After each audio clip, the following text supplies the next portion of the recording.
नमस्कार दोस्तों। आज मैं कुछ टॉपिक में बात करना चाहता हूँ ताकि मैं हमारे देश के कुछ लोगों को समझाना चाहता हूँ और हमारे जो देश में रहने वाले सभी को मैं समझाना चाहता हूँ कि ये देश में हो क्या रहा है, हमारे भारत को किसी का नज़र लग रहा है या क्या हो रहा है। तो मैं कहना चाहता हूँ कि यही बात है कि हमारे देश के लोग क्यों समझ नहीं रहे। कुछ भी छोटे छोटे बात में खुद लड़ाई करते हैं, लेकिन जो दूसरे के साथ लड़ाई करना है, क्या कुछ के साथ कैसे बात करना है, क्या करना चाहिए, वो क्यों नहीं समझते। मैं यही कहना चाहता हूँ कि आज हमारे सारे दुनिया में हमारे देश में सिर्फ हिंदू क्यों रह गए हैं। क्योंकि अभी हमारे हिंदू लोग जो एक साथ रहना चाहिए वो एक साथ रहते नहीं हैं। क्यों रहने की कोई इच्छा ही नहीं उनको।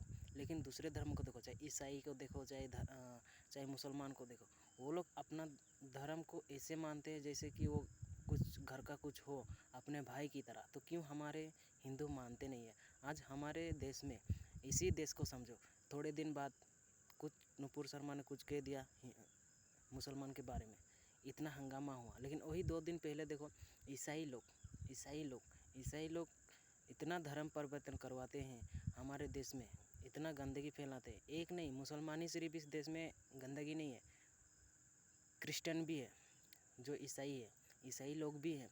जो आप लोग तो शहर में रहने वाले लोग समझते नहीं होंगे, लेकिन हमारे जैसे गांव में रहो, हमारे जैसे ऐसे छोटे छोटे इलाके में रहो, आप लोग को पता चलेगा। देखते रहोगे, रोज़ देखते रहोगे कि कैसे क्रिश्चियन लोग कैसे कैसे फैलाते हैं।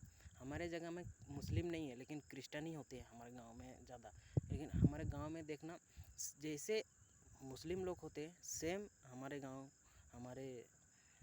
जैसे गांव में सेम वैसे ही होते हैं क्रिश्चियन लोग। इसीलिए दोनों को कंट्रोल करो और दोनों को समझाओ। इसमें हम देशवासियों को समझना चाहिए, हिंदू देशवासियों को समझना चाहिए कि क्या करना है, नहीं करना है और कैसे समझाना है। इस देश को एक साथ चलना है और इस देश का भविष्य और हमारे हिंदू धर्म का बचाना है। तो कुछ कदम उठाओ, कुछ स्टेप लो। और इसमें सिर्फ हम जनता नहीं, सरकार भी लेना चाहिए, ताकि सरकार ऐसे काम करे जो सभी का धर्म को राइट्स मिले, हम लोग को भी राइट्स मिले। लेकिन समझाओ कि उन लोग को कि ऐसा करना नहीं है, ऐसे कदम उठाओ जो हमारे हिंदू धर्म भी बचे रहे। ये हिंदुस्तान है, पहले हिंदू का काम करो, बाद में उन लोग का भी करो, एक समान करो। लेकिन उन लोग को समझाओ, वो लोग अपने लिए फ़ायदे के लिए वो लोग अपना मुस्लिम क्रिश्चियनिटी ये बढ़ाने के लिए कुछ भी कर जाते हैं, लेकिन हमारे हिंदू पीछे रह जाते हैं। क्यों? आज इसीलिए देखो, दूसरे दिन नोएडा में ऐसा हुआ, छोटे छोटे बच्चे को लेकर चले जाते हैं कहीं पर भी क्रिश्चियनिटी लोग, और वहाँ पर धर्म परिवर्तन करवाते हैं। वो लोग छोटे छोटे बच्चे आकर घर में अपने मम्मी पापा को ये क्या क्या अपने उन लोग के क्रिश्चियनिटी में क्या क्या बताते हैं, वो लोग माँ बाप को आकर बताते हैं, माँ बाप करते हैं कुछ सिर्फ समझ जाते हैं। फिर तो ऐसे तो होता ही है। लेकिन हमारे गाँव में आकर देखो, गाँव में भी सेम ऐसे होता है। मैं तो ऐसे कामों पर बहुत विरोधी हूँ, और हमारे गांव में भी क्रिश्चियन है, लेकिन कम है। लेकिन उन लोग के साथ में तो जमता ही नहीं हूँ। ये डायरेक्ट मैं कहता हूँ कि मेरे साथ जमता ही नहीं। क्यों? मैं एक हिंदू लड़का हूँ और मैं देखता हूँ कि कौन किस में क्या हो रहा है, इसीलिए मैं उस सख्त खिलाफ हूँ उनके। इसलिए समझो और अपने आप को बदलो, कि समझाओ।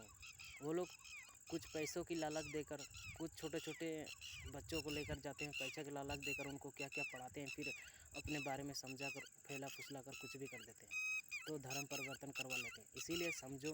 और अपने देश को मैं कहता हूँ यही, कि अगर तवज्जो देना है तो हमारे देश में हिंदू, बुद्ध और सिख, ये 3 धर्म एक हो जाओ, तब सब कुछ ठीक हो जाएगा।